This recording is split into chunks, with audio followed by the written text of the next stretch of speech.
Avec le pass vaccinal, ça sera fait, de fait.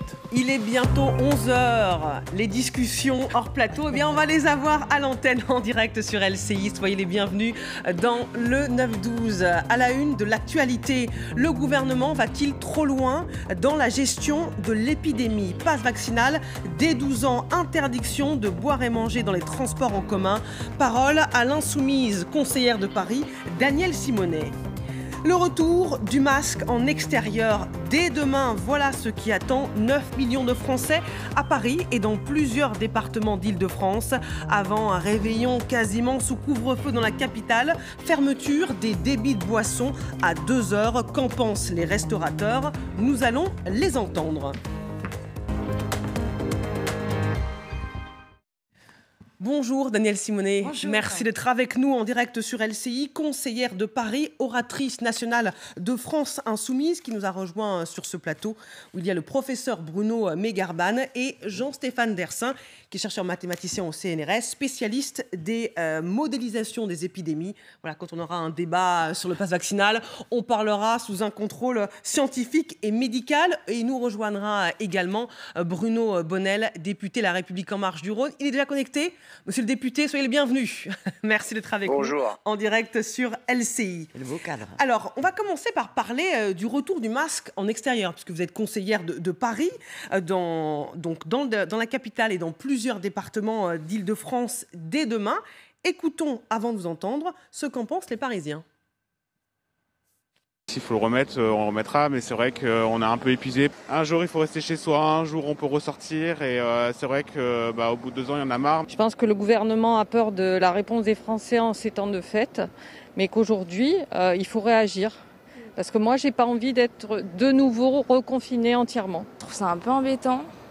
On était habitué à plus l'avoir, mais après, on est bien obligé. Et en vrai, vu qu'il y a beaucoup de monde quand même, je le comprends un peu. De toute façon, on n'a pas le choix. Donc. Ah, on n'a pas le choix, ça c'est vrai. Il y a eu ce tweet, on peut le voir, car la décision a été prise par la préfecture de police de Paris. Elle va s'appliquer dès demain et vous aurez 135 € d'amende si vous ne respectez pas la règle. C'est désagréable, mais c'est surtout assez inutile en extérieur, sauf quand on est dans les grandes foules, dans les rassemblements. Est-ce que c'est le retour en absurdie, Danielle Simonet? On a le sentiment, c'est-à-dire qu'on se dit le gouvernement veut montrer qu'il fait des choses. Donc, d'une part, il transforme le pass sanitaire en pass vaccinal pour montrer du doigt les non-vaccinés comme si c'était eux qui étaient responsables du virus. Et puis ensuite, il prend ces mesures absurdes alors que moi j'écoute, j'entends. Ce qu'on nous dit, c'est que la transmission du virus se fait surtout en espace clos ou lorsque vous êtes vraiment à proximité à cause des gouttelettes. Alors évidemment, si vous faites la queue au marché et que vous êtes tous entassés les uns sur les autres, bon, le masque protège, mais quand vous vous baladez, que vous sortez du métro et que vous êtes à l'air libre et que vous avez personne à moins de 2 mètres, c'est absurde de vous imposer de mettre un masque. Donc on est sur le retour en absurdie. Et puis surtout, mais que ce gouvernement instaure enfin la gratuité des masques et la gratuité des tests pour toutes et tous. Ça serait efficace pour essayer d'enrayer la circulation du virus. Moi, je souhaite que le maximum de personnes puissent se tester, et y compris justement aussi les non-vaccinés. Et la rupture de gratuité pour les non-vaccinés est une mesure, mais d'une aberration sanitaire inouïe. Qu'en pense le professeur Megarban sur le masque en extérieur? Est-ce que c'est une mesure qui se justifie d'un point de vue scientifique? Alors, on va dire, les contaminations, comme vous l'avez dit, effectivement, se font essentiellement en lieu clos, là où il y a du public, voire même en famille. Donc, lorsque, effectivement, on ne peut pas respecter une distanciation de 2 mètres, lorsque le lieu est très peu aéré, parce que la contamination, le mode de contamination principal est l'aérosol. Donc, en fait, on a des petites particules toutes fines de virus qui flottent un peu dans l'air. Et donc, effectivement, à ce moment-là, en les respirant, on peut être contaminé. Maintenant, lorsqu'on est en extérieur, lorsqu'on respire, les particules que l'on pourrait émettre sont immédiatement diluées dans l'air ambiant.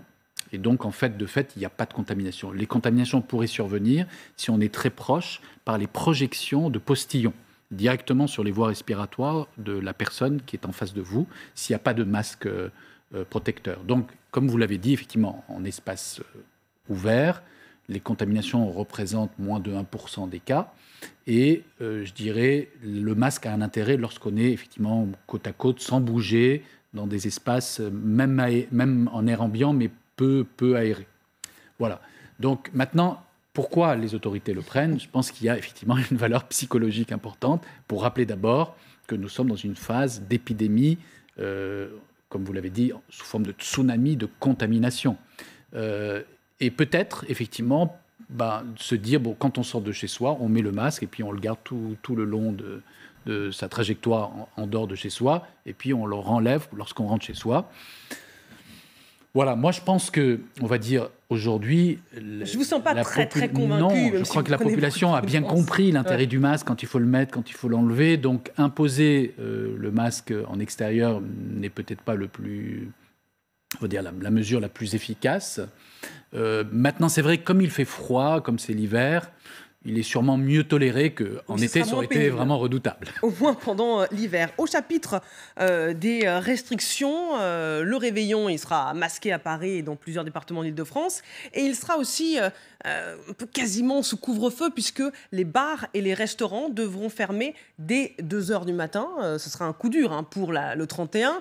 Là encore, est-ce que cette mesure est justifiée selon vous? Oui, on va prévenir le virus qu'à partir de 2h du matin, il ne peut plus agir. Enfin, franchement, ça aussi, ça n'a aucune pertinence. Soit on maintient les lieux où on se restaure et où on boit un verre ouvert, et alors on ne comprend pas pourquoi à partir de 2h du matin, le virus serait plus terrible qu'avant 2h du matin. Donc on a vraiment le sentiment que ce gouvernement ne pense qu'une politique de santé n'est crédible que si elle est contrainte. Or, c'est l'inverse. En termes de santé publique, c'est par la conviction qu'il faut agir, par la conviction, par la prévention, par l'éducation populaire, sur les gestes barrières qu'il faut prendre, comment est-ce qu'on se protège et qu'on protège tout le monde. Quand vous allez faire votre réveillon, c'est de bon sens que chacune et chacun se dise je vais me tester avant d'aller au réveillon parce que je n'ai pas envie de potentiellement pouvoir contaminer ce que j'aime. Donc c'est important d'encourager aux bons gestes barrières. C'est totalement inefficace que de chercher à chaque fois des contraintes qui n'ont pas de cohérence sanitaire. Alors, j'allais dire, sur cette mesure, je serais un peu plus réservé. Je crois qu'elle a un intérêt épidémique en termes d'épidémiologie. Pourquoi? Parce qu'à partir de 2h, notamment dans une soirée festive, on est un peu alcoolisé, on s'amuse bien. Et donc, j'ai bien peur que le respect des mesures barrières soit la dernière préoccupation de la personne dans un bar ou dans une soirée. Donc, de fait, ça, par contre, c'est un sens commun, c'est une observation habituelle. Je crois qu'effectivement, si on limite dans le temps l'événement du réveillon, très probablement, on va limiter les risques pris par la population. Maintenant, je dirais, évidemment, on aurait tous souhaité passer un réveillon tranquillement, comme d'habitude, comme tous les ans. Il faut quand même savoir qu'il y a des risques cette année. Donc, qu'on accepte de limiter un tout petit peu les festivités pour protéger les plus faibles, je crois que c'est tout à fait logique et c'est acceptable. On va entendre la parole de Bruno Bonnell, député La République En Marche. Qu'est-ce que vous répondez à ceux qui ne comprennent pas ces mesures, qui ne font pas toujours sens sur le plan épidémique? Écoutez, ces mesures, on peut avoir des débats scientifiques sans fin sur leur sens épidémique. Je crois qu'une parole sage a été dite, c'est la parole pédagogique. Le masque en extérieur dans les zones de grande concentration urbaine, c'est quelque chose qui permet de rappeler aux gens en permanence que non, la crise sanitaire n'est pas finie. Et quand j'entends Mme Simonet nous parler de pédagogie, c'est justement, ça fait partie de cette éducation populaire dont elle parle, de savoir mettre le masque et le garder malgré toutes les contraintes, moi aussi, que je n'aime pas avoir quand je le porte. La deuxième chose, c'est qu'il faut arrêter d'en faire un totem politique. Je crois que je suis navré d'entendre à la fois sur la partie droite, extrême droite de l'échiquier, et la partie gauche, extrême gauche de l'échiquier, le gouvernement serait presque responsable de ce virus au niveau mondial. Calmons-nous. On fait avec des informations qu'on a en temps réel, on essaye d'éduquer une population. Oui, c'est vrai que 90% des gens qui sont en phase grave dans les hôpitaux et qui engorgent les sites de réanimation sont des gens qui sont non vaccinés. Donc on appelle à leur responsabilité. Et si le pass vaccinal permet de satisfaire 91% des autres populations qui, eux, ont compris que le vaccin, c'était la sortie de cette crise, même si on doit rappeler encore une fois, ou encore une fois, peut-être dans 2 mois ou 6 mois, eh bien, je crois qu'on va dans le bon sens de l'éducation populaire. Donc arrêtons de dire qu'on est en train de les chercher en bouc émissaire, on ne cherche personne en bouc émissaire, on cherche simplement à faire comprendre aux gens que la vaccination, c'est la sortie de la crise, avec tous les gestes barrières qui vont avec. Jean-Stéphane Dersin a envie d'intervenir avant qu'on parle du pass vaccinal. Oui, sur les mesures de fermeture à 2 heures et ce type de mesures-là.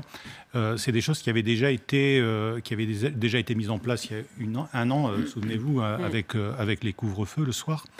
Et ces mesures donc, qui avaient été prises et en France et dans d'autres pays avaient quand même montré une certaine efficacité.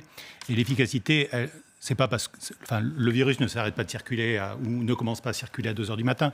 Ce qui se passe, c'est que quand vous limitez les temps de contact, eh ben, vous limitez le nombre de contacts et donc vous limitez la propagation de l'épidémie. Donc la raison, elle est uniquement pour ça. Pour le port du masque en extérieur, c'est très compliqué. Les études de transmission du virus, c'est des choses qui sont extrêmement compliquées à mettre en lumière. Et l'exemple, c'est ce qu'a dit le professeur Megarben tout à l'heure. C'est actuellement, on s'est rendu compte, et on a mis quasiment 2 ans à mettre ça en avant, que l'un des vecteurs principaux de la transmission, ce sont les aérosols, donc ces particules fines. Pendant très longtemps, on a pensé qu'il fallait se laver les mains tout le temps, tout désinfecter, tout ça, parce que la transmission par les mains était un vecteur important, et on s'est rendu compte que finalement, ça l'était moins que ce qu'on pensait. Et donc, on reste sur 2 types de transmission, qui sont les aérosols et puis les postillons. Et en extérieur, c'est vrai que la transmission, elle est beaucoup moins importante. Mais quand on est proche et longtemps, ce qui a été souligné tout à l'heure, on assiste quand même à une transmission. Et on peut se souvenir de la première vague en Italie, celle qui avait amené des camions de morts aller vers les morgues, qui avait l'origine de la transmission en Italie, c'est quand même un match de football. Donc voilà pour les explications, en tout cas d'un point de vue scientifique. Ce qui est sûr, c'est que le débat politique, il est houleux, Daniel Simonet. On l'a vu entre les députés sur la question du pass vaccinal qui est censé entrer en vigueur le 15 janvier. Alors le gouvernement défend ce pass en pleine reprise de l'épidémie avec la déferlante du variant Omicron.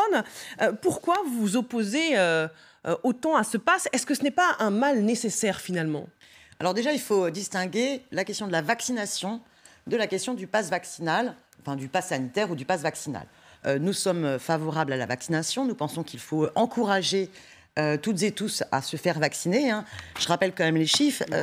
93% des personnes hospitalisées dans des formes graves sont non vaccinées. Et par ailleurs, parmi les non vaccinés, il y a 13% des plus de 80 ans. Ces 13% des plus de 80 ans, ce ne sont pas des personnes qui sont forcément opposées à la vaccination, mais bien souvent, on a des personnes âgées qui sont en situation d'isolement, qui n'ont pas accès à Internet, qui sont dans des zones rurales, où il y a des déserts médicaux. Donc le problème, ce n'est pas de faire une coercition, une contrainte, une punition qui va permettre de faire en sorte que ces personnes se fassent vacciner. C'est en faisant au contraire une politique volontariste d'aller vers.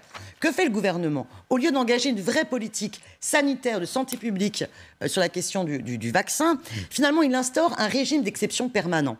Et il organise finalement une division du peuple en disant, voilà, il y a les bons citoyens, il y a les mauvais citoyens. Et donc ce qu'il fait, c'est qu'il ne fait pas la guerre au virus, il fait la guerre au peuple, à une partie du peuple. Et il casse la notion même de solidarité qui est si nécessaire en ce moment entre nous toutes et tous, en faisant croire que le virus, les responsables du virus, ce sont les non-vaccinés. Non, mais Daniel Simonet, on ne peut pas nier que le pass sanitaire a incité beaucoup de Français à se faire vacciner beaucoup plus rapidement.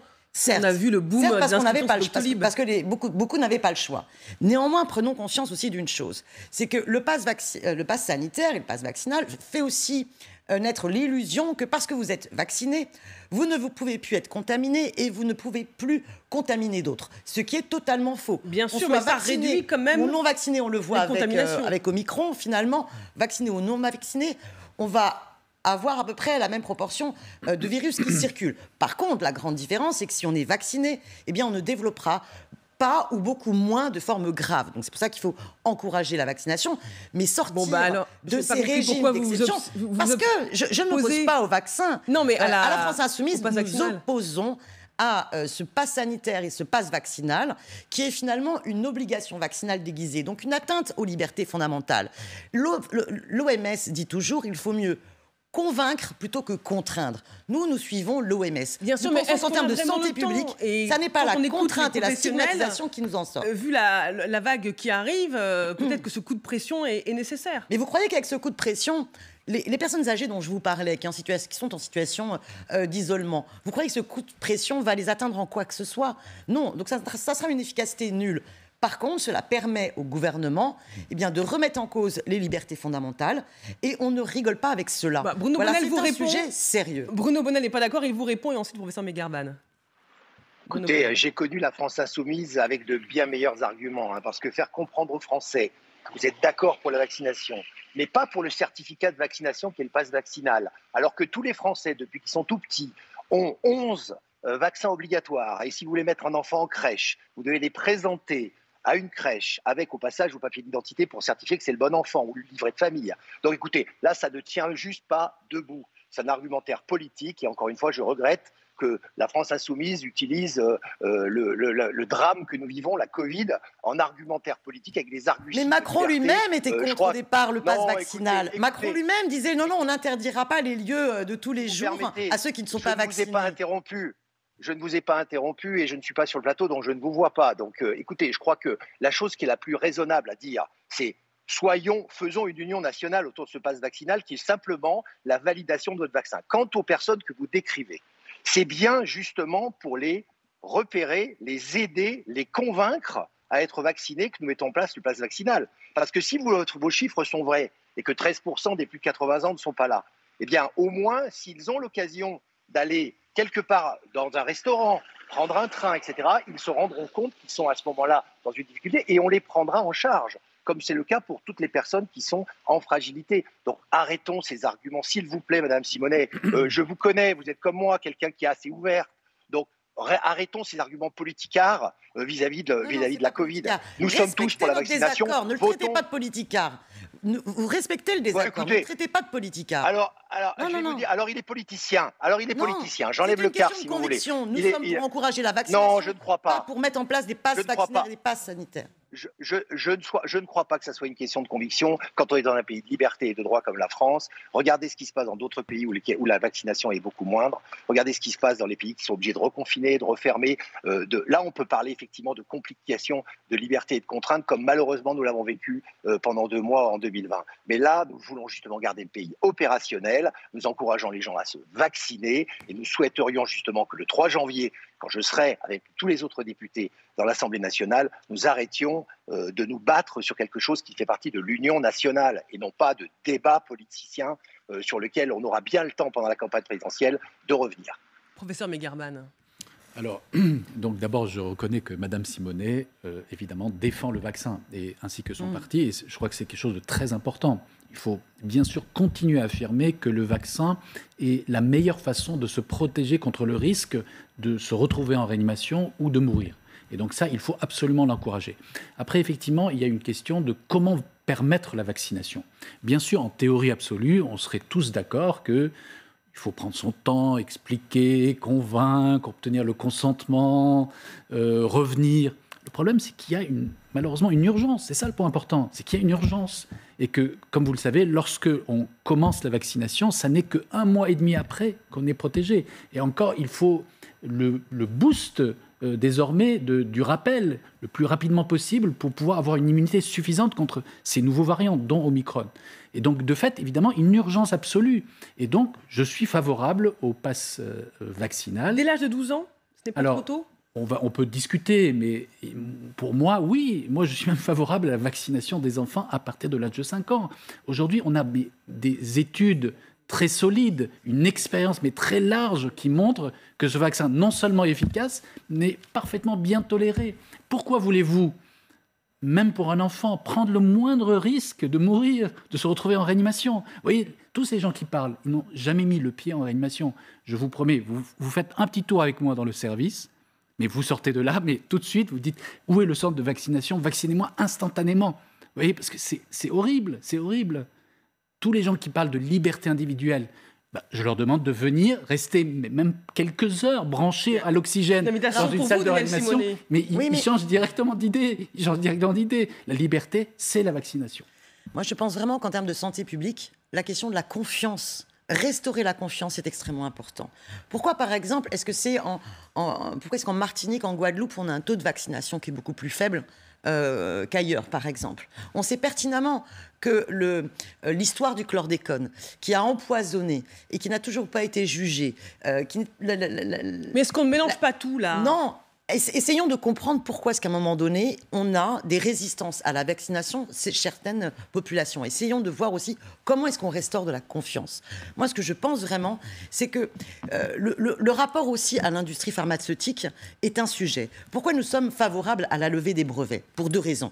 D'abord, parce que ça permettrait à ce que la planète entière puisse plus facilement... C'est un autre sujet. Oui, mais si, c'est un sujet.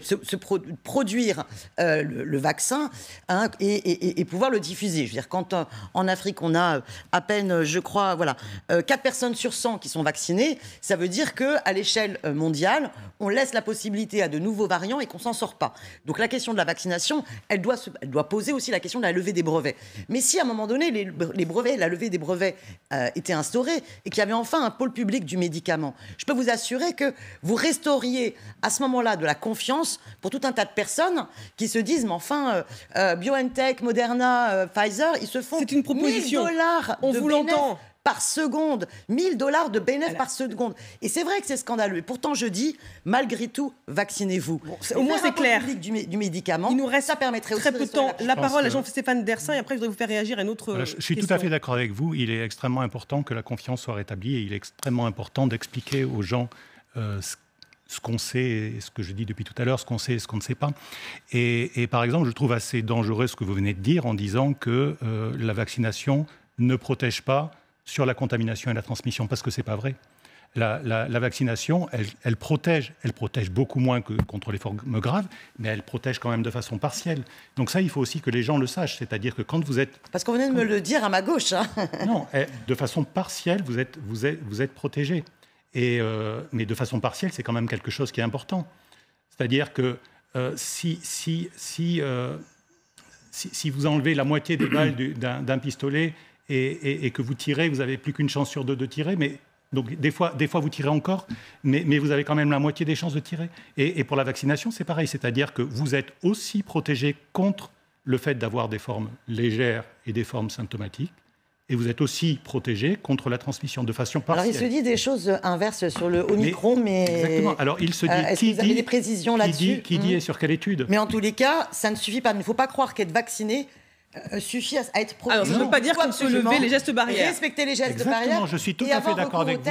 Je suis d'accord avec vous. Mais il ne faut pas ériger comme des vérités des choses qui ne sont pas vraies. Alors, je suis d'accord, vous l'avez entendu de spécialistes qui sont venus, mais ces spécialistes disent des choses qui sont fausses.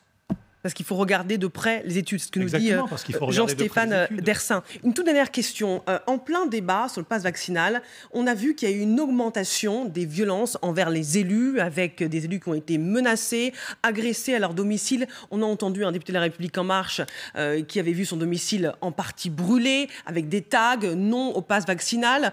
Et sur ce plateau, un élu de la République En Marche vous accuse à la France Insoumise d'être en partie responsable de la montée de cette violence. Qu'est-ce que vous répondez? Je ne les ai pas entendus quand Alexis Corbière et Raquel Garrido ont été menacés de mort dans une vidéo de militants d'extrême droite qui se réclament de Zemmour. Attention, quoi, je veux dire, il faut absolument condamner toutes ces formes de violence. On est en démocratie et c'est par le débat argumenté qu'on confronte les politiques qui doivent être menées au nom de l'intérêt général dans ce pays. Voilà. Et donc, il faut lutter contre ces formes de violence de l'extrême droite qui peuvent se développer. Mais arrêtons de les instrumentaliser. Moi, j'aimerais bien qu'on les entende un petit peu plus sur la banalisation de l'extrême droite et des groupuscules d'extrême droite qui sévissent et qui menacent aujourd'hui, et notamment nombre d'élus de la France Insoumise. Et par contre, toute ma solidarité avec les élus de la République En Marche qui seraient victimes d'actes inacceptables comme ceux que vous venez de décrire. La parole à Bruno Bonnell. D'abord, pour dire à Mme Simonet qu'en son temps, j'avais moi-même directement pris parti pour les agressions et les lettres qu'avait reçues Alexis Corbière, mais Merci. je ferme la parenthèse, mais pour dire que tous les députés sont solidaires face à cette montée de violence vis-à-vis des élus. Je crois que c'est un véritable souci sur lequel, ça n'a rien à voir avec le virus, mais il faut aussi une union de toutes les forces politiques pour dire que nous choisissons d'entrer dans la représentation nationale. Ce n'est pas pour devenir des cibles. Alors, généralement, de type de personnes qui sont plutôt dérangées. Vous devriez voir le contenu des lettres que nous recevions quasiment hebdomadairement. Malheureusement, on a vu qu'un passage à l'acte sur des biens aujourd'hui a eu lieu chez notre bon collègue Pascal Roy. J'espère qu'on va prendre toutes les mesures. Sachez qu'on porte plainte à chaque fois. Il faut que les Français sachent que nous ne sommes pas des cibles. Nous sommes là pour faire les représenter et faire des choix. Et que les groupuscules, qui soient d'ailleurs politisés ou pas, qui mènent cette violence, doivent être condamnés, doivent être attrapés, doivent être enfermés. En tout cas, doivent être des exemples de sévérité vis-à-vis des représentants et des élus, quels qu'ils soient. Merci Bruno Monel d'avoir été avec nous en direct, et le paysage qui est derrière vous nous fait rêver. Mais quelle chance. Oui, mais il y a quand même le masque, il y a quand même à la Clusa le masque en extérieur, je tiens à vous le dire. Ce n'est pas Paris, et tout le centre-ville, on doit porter le masque en extérieur. Bon, pas Donc, de masque en randonnée quand même. Pas de masque en Non, randonnée juste quand là. même. Eh bien oui, mais je vais rentrer dans la ville et je mettrai mon masque. Au revoir. Bonne journée. Merci beaucoup à Daniel Simonet. Vous restez encore un petit peu avec nous parce qu'on va parler, et vous aussi évidemment, de ce couvre-feu déguisé, en tout cas pour les restaurants et les bars qui devront fermer à 2h du matin au 31. Nous ne serons pas tout à fait à la fête. On va entendre ce qu'en pensent les restaurateurs. À tout de suite. Des données puissent être débattues. 11h31, nous sommes en direct, le 9-12 se poursuit. Paris ne sera pas vraiment à la fête demain pour le 31, retour des restrictions, masques à l'extérieur. Pas de feux d'artifice, pas de festivités et surtout un couvre-feu pour les bars et les restaurants.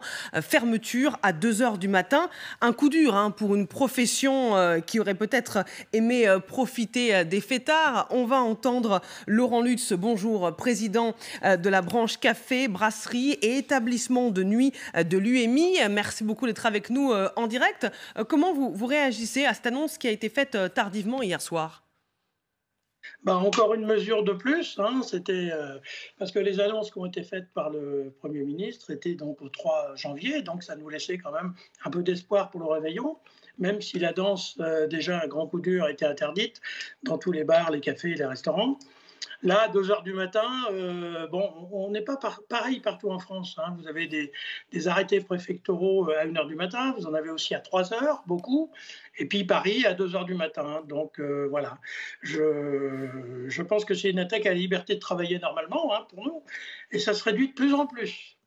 Même si nous voulons rester ouverts, il faut respecter les consignes de sécurité, ça c'est sûr. Donc c'est ce que je recommande à tout le monde. Est-ce que vous avez évalué la perte financière de cette décision ? Alors, de toute façon, au niveau de la perte financière, on sait qu'il va y en avoir. On va faire les comptes. Dès lundi, nous sommes en réunion avec le ministre Bruno Le Maire. Et donc, on va demander de remettre en place le fonds de solidarité pour tous ces établissements. Autrement, ça va être la mort. Autrement, ça va être la mort, vous nous dites, malgré la mort des établissements en janvier ou février, oui, à venir. Parce qu'on enlève quand même les plus gros chiffres d'affaires de l'année quand même à ces établissements. C'est comme si on les avait fermés. C'est une fermeture déguisée, voilà, pour moi. Et qu'est-ce que vous dites au gouvernement qui explique cette mesure par le taux d'incidence qui est élevé à Paris, 2000 cas pour 100 000 habitants, la reprise de l'épidémie, l'explosion des cas sous la pression du variant Omicron. Est-ce que vous le comprenez ou est-ce que vous estimez que ça ne mérite pas de vous sacrifier ? Je pense encore une fois que ce n'est pas chez nous qu'on se contaminait le plus. D'ailleurs, même dans les discothèques qui malheureusement sont fermées, on a eu des études qui ont bien prouvé que ce n'est pas là qu'il y a eu des clusters. Je ne pense pas que ce soit chez nous, donc dans nos bars. Et pour l'instant, nous n'avons pas eu de clusters. Sur toutes les études qui ont été faites, la majorité des professionnels faisaient attention, ils prenaient le pass sanitaire, les gens avaient des masques dès qu'ils étaient debout. Non, je ne comprends plus. J'ai du mal à comprendre. Alors sur le plan scientifique, on va poser la question à Jean-Stéphane Dersin, qui est spécialiste en modélisation des épidémies. Est-ce que c'est vrai quand on dit que c'est pas au restaurant qu'on se contamine le plus ? Alors malheureusement, si, en fait, c'est au moment où vous êtes proche, où vous êtes en contact long et où vous êtes sans masque, dans l'étude de l'Institut Pasteur comme corps, ça avait été mis en évidence. Donc et puis dans une étude américaine aussi qui était très très documentée à partir de bornages téléphoniques pour regarder le type. En fait, on regarde le type de comportement des gens. Et donc, ces moments-là sont des moments de contamination. Il y a eu des mesures qui ont été prises, par exemple, pour les cantines, pour limiter ça. Donc, c'est un peu différent de ce qui est évoqué là, mais c'est que quelque chose qui est important, c'est que ça soit toujours les mêmes personnes qui mangent ensemble afin de limiter les contacts. Et donc, malheureusement, on sait que ces moments-là, les moments de convivialité, sont des moments à risque. Ce n'est pas la faute des restaurateurs, mais c'est la réalité de la pandémie. Quand on est proche de quelqu'un sans masque, eh bien, on risque plus de se contaminer. C'est ce que vous me dites. Oui, tout à fait. Est-ce que ça, vous le comprenez ? Est-ce que vous l'entendez ? Je parle à notre... Oui, excusez-moi. Vous ne me voyez pas parce que vous êtes en Skype. Allez-y. Non, écoutez, là où j'ai du mal à comprendre quand même, c'est que du coup... L'établissement fermant à 1h du matin, les jeunes, on ne va pas les empêcher de faire la fête. Donc, ça va être dans les appartements, ça va être dans des locations, voilà, mais ça ne va pas s'arrêter pour autant. Ah oui. Alors que chez nous, peut-être qu'ils étaient quand même encadrés et sur lesquels on vérifiait les passes, etc. Tandis que là, dans les appartements, il n'y aura rien de fait du tout. C'est ça que je crains. Oui, c'est votre crainte. Danielle Simonet, en tant que conseillère de Paris. C'est qu'entre 20h et 2h du matin, vous êtes en train de... réveillonner dans un restaurant ou dans un bar. Pourquoi est-ce que c'est forcément à partir de 2h du matin que vous allez plus facilement vous contaminer entre vous? Parce qu'on imagine que vous aurez bu un peu plus. On imagine que vous êtes un petit peu plus alcoolisé et que du coup vous faites un petit peu moins attention. Enfin, excusez-moi, mais vous êtes dans un restaurant tous autour d'une même table, vous vous parlez, vous êtes donc à peu de distance. Et donc la contamination, si elle doit avoir lieu, c'est terrible à dire, elle a déjà eu lieu. Donc ce qu'il faut dire surtout, c'est d'abord, testez-vous. Non, mais si on veut être honnête, testez-vous avant d'aller. Jean-Stéphane Dersin n'a pas l'air d'accord. Maintenant, cette mesure de couvre-feu, en fait, à 2h du matin, qui ne dit pas son nom, je pense que c'est plus une façon pour le gouvernement de dire regardez, je fais des choses pour mieux casser que le problème fondamental aujourd'hui. Du développement et de la contamination, c'est la situation hospitalière. Et c'est le fait que la situation hospitalière est extrêmement tendue. Mais rappelons-le, pourquoi est-ce que l'hôpital est à ce point-là structurellement en crise? C'est quand même qu'il y a eu 17 000 lits qui ont été supprimés sous le mandat Hollande et qu'il y en a 14 000 qui ont été supprimés depuis le début du quinquennat Macron. Et que cette situation est quand même très problématique. 700 lits en 2020, en pleine crise du Covid, ont été supprimés par ce gouvernement qui met à terre l'hôpital public et ensuite fait croire que c'est à cause des non-vaccinés. Mais le but, même si on pouvait, c'est pas d'envoyer le maximum de Français en réanimation. Mais déjà, ce qui serait honnête de la part du gouvernement, s'il veut rétablir un minimum la confiance, c'est qu'au lieu de faire la guerre à une partie des Français et de croire que l'ennemi, c'est le peuple, qu'il fasse au moins une autre politique de santé publique qui est de sauver l'hôpital public au lieu de dégrader sa situation et d'envoyer les personnels soignants en dépression. Professeur Megerman. Alors, Madame Simonet a raison effectivement sur l'hôpital public, mais comme vous l'avez dit, c'est deux problématiques différentes. Il y a bien sûr l'hôpital public dont on va pouvoir rediscuter, qu'il faut revoir de fond en comble en termes d'organisation, en termes de gestion, en termes de mission, en termes d'attractivité pour le personnel soignant. Et puis, il y a effectivement le fait de prévenir les contaminations. Alors, comme vous l'avez dit, effectivement, plus le temps passe dans la soirée du réveillon et plus la durée de contact entre les personnes augmente. Et donc, plus le risque augmente. Plus le temps passe et plus, effectivement, l'alcoolisation aidant, on a tendance à ne pas rester assis comme recommandé, mais à circuler. C'est normal. Le réveillon, on va faire connaissance, on va discuter. Voilà, on n'est pas venu pour être assis sur une chaise clouée. Voilà, donc, de fait, effectivement, ce sont des mesures qui... on va dire, qui ont pour but de réduire les contaminations. Mais vous avez raison, il faut aussi baser ces mesures-là, qui sont difficiles à appliquer, dont personne n'a envie, avec la pédagogie, parce qu'il faut comprendre effectivement que lorsqu'à 2h du matin, on va rentrer chez soi, il faut rentrer pour dormir, il ne faut pas rentrer pour poursuivre la fête en intérieur sans précaution. Sinon, vous avez raison, sinon on n'a rien gagné dans la situation. Même si, comme vous le savez évidemment, quand on va retourner chez soi, c'est quand même le même groupe qui était assis autour de la table qui va rentrer en intérieur. C'est peu probable qu'on prenne des personnes à droite et à gauche du bar. Ça peut arriver, mais c'est plus rare. Ça peut arriver, mais c'est plus rare. Jean-Stéphane Dersin. Oui, donc je pense que quelque chose qui est important, c'est vrai, le problème de l'hôpital public, c'est un problème qui est important. Mais là, je dirais, on a 2 échelles de temps. Et l'échelle de l'épidémie, c'est pas la même échelle.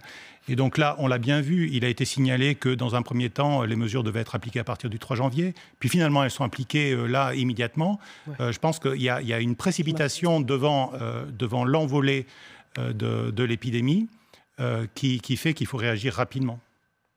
Permettez-moi de remercier Laurent Lutz d'avoir été avec nous en direct sur LCI. On espère que vous aurez beaucoup de clients, au moins jusqu'à 2h du matin, pour compenser la mesure de fermeture précoce. Merci beaucoup d'avoir été en direct avec nous sur LCI. On va parler du télétravail, mais d'abord, Julien Arnaud, on comprend que depuis quelques jours, et depuis hier, avec l'audition d'Olivier Véran à l'Assemblée, le message envoyé, c'est la fermeté. Déjà, dans les mots et je dirais dans le ton employé par le ministre de la Santé, on a vu une petite évolution. On a eu, alors certains diront une dramatisation peut-être de certains points de la situation. Mais voilà, quand le ministre égrène un certain nombre de chiffres en disant 10% de la population aujourd'hui française est cas contact, 1 million de Français sont positifs au Covid, parlant de raz-de-marée par exemple. Donc oui, il y a une certaine dramatisation. Alors ça ne veut pas dire qu'elle est feinte, qu'elle est exagérée ou pas. En tout cas, elle est là, elle est affichée par le gouvernement. Ça passe aussi par un certain nombre de dispositifs de sanctions. On avait la ministre Elisabeth Borne, effectivement, sur le plateau ce matin, elle-ci, en disant pour les entreprises réfractaires à l'application du télétravail, eh bien, ça pourrait être jusqu'à 1 000 euros par salarié et dans la limite de 50 000 euros pour une entreprise. Donc, c'est de montrer, d'agiter le bâton, en quelque sorte, pour tous ceux qui sont réfractaires et d'aller les ponctionner au portefeuille. On avait vu, c'était les sanctions contre les faux passes sanitaires, les détenteurs, ceux aussi qui organisaient les distributions de faux passes sanitaires. Donc oui, il y a un volet coercitif, j'allais dire, à la fois dans les sanctions, dans les peines, et puis dans les mots qui sont employés par l'exécutif. Ça, c'est sûr, on a vu une évolution, un changement de tonalité depuis quelques heures, et je pense que ça sera le cas aussi la semaine prochaine, lorsque ça arrivera dans l'hémicycle, où on va avoir là aussi, encore une fois. Hier, on a vu, je trouvais intéressant cette audition, c'est-à-dire qu'on avait des questions et des réponses, des vraies questions qui étaient posées par tous les élus de tous bords politiques, avec des réponses apportées, alors satisfaisantes ou pas, mais en tout cas, voilà, je trouvais que le débat restait serein et correct. Souvent, quand on arrive dans l'hémicycle, le lieu aussi fait que ça bouillonne, il y a des invectives qui peuvent partir, donc je ne suis pas sûr voilà. À voir ce que ça va donner la semaine prochaine, mais je pense que ça sera intéressant aussi que ça ne soit pas tout soit forcément instrumentalisé, que ça se passe d'un côté comme de l'autre, c'est-à-dire sur les bancs du gouvernement comme sur les bancs des députés, aussi bien de la majorité que de l'opposition, pour que ça soit assez serein, parce que ça participe aussi à l'explication et à la compréhension pour l'ensemble des Français. Vous parliez du changement de ton. Un changement de ton ce matin dans la bouche d'Elisabeth Borne, la ministre du Travail, qui a expliqué qu'on allait resserrer la vis pour ceux qui ne respectaient pas la règle du télétravail, 3 ou 4 jours par semaine. La sanction sera très forte. Écoutez-la. Je souhaite un système qui soit plus rapide et donc plus dissuasif, en permettant à l'inspection du travail de pouvoir prononcer des sanctions sans attendre la procédure judiciaire. Donc on va introduire un amendement dans le projet de loi qui sera discuté la semaine prochaine, oui, en prévoyant la possibilité pour l'inspection du travail de prononcer des sanctions jusqu'à 1 000 euros par salarié dont la situation n'est pas conforme. 1000, jusqu'à 1 000 euros. Jusqu'à 1 000 euros par salarié dont la situation n'est pas conforme, dans la limite de 50 000 euros. Le télétravail fait partie des mesures qui sont jugées efficaces par les médecins. Est-ce qu'il fallait en arriver là, une sanction très forte, jusqu'à 1 000 euros d'amende par salarié, pour convaincre les entreprises de respecter la règle ? Alors déjà, il faudrait au contraire remettre en place les CHSCT, les comités hygiène et sécurité santé au travail, pour permettre dans chaque entreprise aux salariés et aux responsables, enfin ceux qui vivent l'entreprise, de pouvoir définir quelles sont les règles d'exercice de notre travail qui nous mettent pas en danger et qui permettent de lutter contre la contamination. Ça serait bien plus efficace au point de départ de commencer par là. Or, je rappelle, c'est Macron qui a supprimé les CHSCT. Ensuite, dans tous les lieux clos, on sait que ce qui est valable à l'école est aussi valable en entreprise. Il faut des purificateurs d'air, il faut des capteurs de CO2. Où est la politique gouvernementale pour aider les écoles, mais aussi les lieux de travail, à accéder à ces purificateurs d'air ou, à minima, les capteurs de CO2. Et là, s'il n'y a pas eu de politique volontariste à ce sujet. Donc là encore, on a un gouvernement qui ne prend pas les bonnes mesures. On avait aussi, nous, défendu la question du roulement, c'est-à-dire le fait qu'on soit en roulement dans le monde du travail, c'est-à-dire il y a ceux qui vont certes en télétravail, mais vous avez aussi pas mal d'activités qui ne peuvent pas être télétravaillées. Donc organisons la société en roulement pour réduire les moments où nous sommes trop nombreux en contact, pour essayer de réduire les interactions et donc les contaminations. Toutes ces propositions-là ont été balayées et on se retrouve simplement par le côté voilà, ce sera télétravail et sinon amende.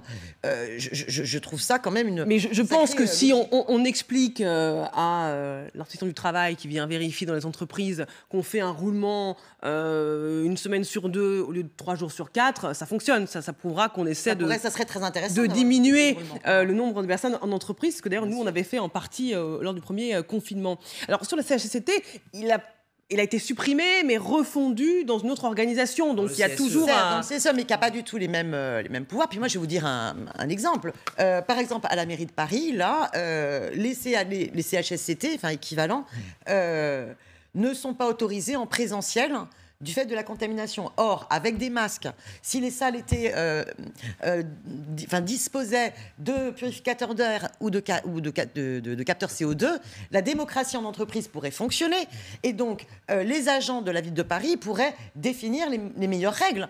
Au lieu de cela, avec par exemple la réforme de la fonction publique et la volonté de ramener tout le monde à 1607 heures, c'est d'autres mesures totalement aberrantes de réduction du temps de déplacement pendant la pause déjeuner qui fait qu'on a beaucoup plus d'agents qui vont se retrouver à devoir manger sur leur lieu de travail qui, pour le coup, n'est pas du tout adapté. Ils vont être des petits clusters potentiels parce que vous n'avez pas les systèmes d'aération possibles. Donc, vraiment, il faut à chaque fois, nous pensons, au niveau de la France insoumise, qu'il faut d'abord s'appuyer sur l'intelligence collective. Donc, dans le monde de l'entreprise, il faut d'abord permettre aux salariés de se réunir et de pouvoir définir et échanger et négocier les meilleures conditions de travail qui réduisent les risques de contamination. C'est ça le point de départ. Mais est-ce qu'on n'est pas un peu dans le monde des bisounours? On sait très bien, et c'est humain, que parfois, si on a la possibilité de contourner une règle parce que ça ne nous arrange pas, on le fait, et que parfois, il faut aussi mettre un petit peu de pression. C'est une question de vie ou de mort. On parle d'un virus mais qu'il y ait des contraintes sur les conditions de travail, je suis favorable. Bah voilà.